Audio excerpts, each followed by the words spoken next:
વિડીયોમાં પ્રસ્તાવના અને પૂછપરછ અંગેના પત્રો અંગેની સમજૂતી મેળવી હતી કે સામાન્ય રીતે વ્યાપાર જગત છે એ વ્યાપાર જગતમાં સૌથી વધુ ખરીદી અને વેચાણના પત્રો કરવામાં આવે છે. તો આ માલ સામાનની ખરીદી કરતા પહેલા વેપારી તરીકે કેટલીક પૂછપરછ માટે ધ્યાનમાં રાખવાની બાબતો જેમ કે ગ્રાહક એક વસ્તુનું ખરીદ વેચાણ કરે તો પણ કેટલીક પૂછપરછ કરી અને ત્યારબાદ નિર્ણય લેતા હોય છે. તો વેપારી તરીકે જ્યારે એક કરતા વધુ માલ સામાનની ખરીદી જથ્થાબંધ ખરીદી વખતે કઈ કઈ બાબતોની પૂછપરછ કરવી જોઈએ તેના વિશે હવે આપણે મુદ્દો ભણીએ. તો પૂછપરછના પત્રો લખવા માટે ધ્યાનમાં રાખવા લાયક બાબતો એટલે કે જ્યારે આપણે પૂછપરછના પત્રો લખીએ છીએ તો ત્યારે એમાં કઈ કઈ બાબતો છે એ ધ્યાનમાં લેવી જોઈએ. તો આ ધ્યાનમાં રાખવા બાબતો છે તમને અલગ અલગ મુદ્દામાં આપેલી છે. બુકના પેજ નંબર 28 પર તમને આ અંગેની વિગતો આપેલી છે. તો વિદ્યાર્થીઓ તમે પણ મારી સાથે એનો અભ્યાસ કરતા રહો. એક પછી એક મુદ્દાને ધ્યાનમાં લઈએ તો પહેલો મુદ્દો કહે છે કે પૂછપરછના પત્રની શરૂઆતમાં પત્ર લખનાર પોતાનો વ્યાપારી પેઢી તરીકેનો પરિચય આપે છે. હવે જ્યારે તમે પૂછપરછના પત્રોનું માળખું તમે શીખી ગયા કે કેવી રીતના પત્ર લખાય, કેવી રીતે તારીખ લખાય, કેવી રીતના પત્રનો મુખ્ય ભાગ આવે. હવે ડાયરેક્ટ તમને અહીંયા મુદ્દાઓ દ્વારા સમજૂતી આપી છે કે જ્યારે તમે પૂછપરછના પત્રોની શરૂઆત કરો છો એટલે કે જ્યારે તમે પત્ર લખો છો ત્યારે પત્ર લખનાર એટલે કે જે પત્ર લખે છે એ વેપારીએ પોતાનો પરિચય આપવાનો છે, પોતાની વ્યાપારિક પેઢી વિશેની માહિતી આપવાની છે. એટલે કે પેઢીનું નામ શું છે અને પેઢી કયા સ્થળે આવેલી છે. આને કહેવામાં આવશે વ્યાપારી પેઢીનો પરિચય.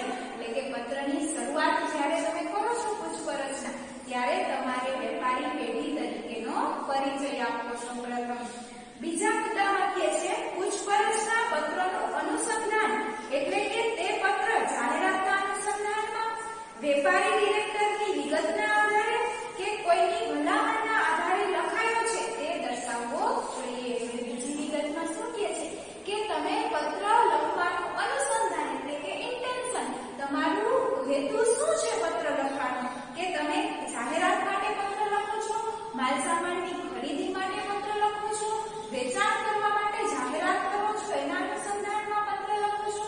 તો તમારો પત્ર લખવાનો હેતુ શું છે અથવા તો કોઈ ડિરેક્ટરીની વિગતના આધારે એટલે કોઈ આર્થિક દરજ્જાની તમારે માહિતી મેળવવી છે પત્રમાં, તમારો પત્ર લખવાનો હેતુ શું છે એ સ્પષ્ટ કરવો જોઈએ. બીજા મુદ્દામાં કહે છે. ત્રીજા મુદ્દામાં કહે છે કે પૂછપરછ કરવાના ઉદ્દેશની સ્પષ્ટતા કરવી જોઈએ. પૂછપરછ કરવાનો હેતુ માલ સામાનને ખરીદવા, સેવાઓને મેળવવા, માલ સામાન ઉપલબ્ધ છે નહીં કે તે જાણવા કે સામાન્ય માહિતી પ્રાપ્ત કરવાનો હોય તે જણાવવું જોઈએ. તમારો હેતુ સ્પષ્ટ થાય પત્રનો એટલે તમારા પત્રની ઉદ્દેશની સ્પષ્ટતા કરવી. ઉદ્દેશ સ્પષ્ટ કરવો એટલે કે તમે શું કરવા ઈચ્છો છો, માલ સામાનની ખરીદી કરવા ઈચ્છો છો કે કોઈ સેવાકીય પ્રવૃત્તિ મેળવવા માંગો છો, ટ્રાન્સપોર્ટની સુવિધા લેવી છે તો એ સેવાકીય પ્રવૃત્તિમાં આવે, અથવા તો તમારે માલ સામાન ઉપલબ્ધ છે કે નહીં એટલે કે માલ સામાનનો સ્ટોક હાજરમાં છે કે નહીં એ અંગેની પૂછપરછ કરવી છે.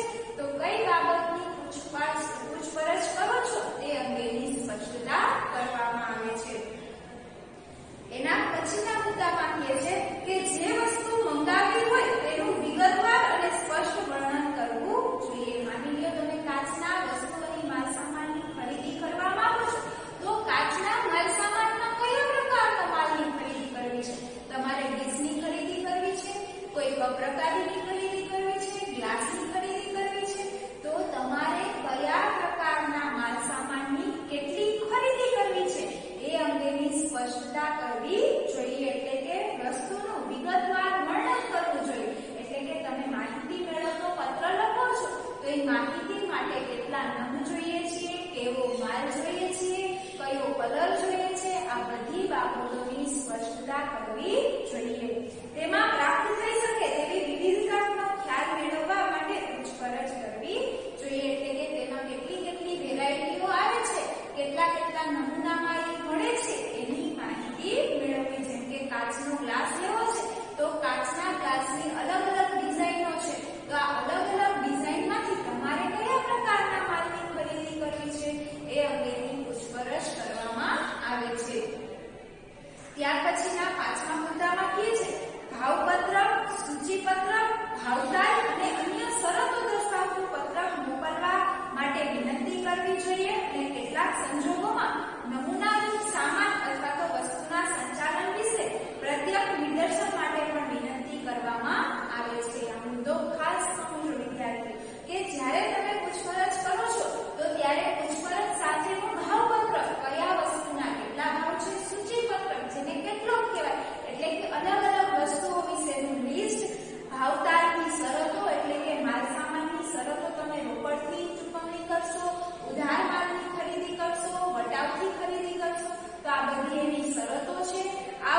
સ્ટોક પડ્યો રહે, વધ્યો રહે.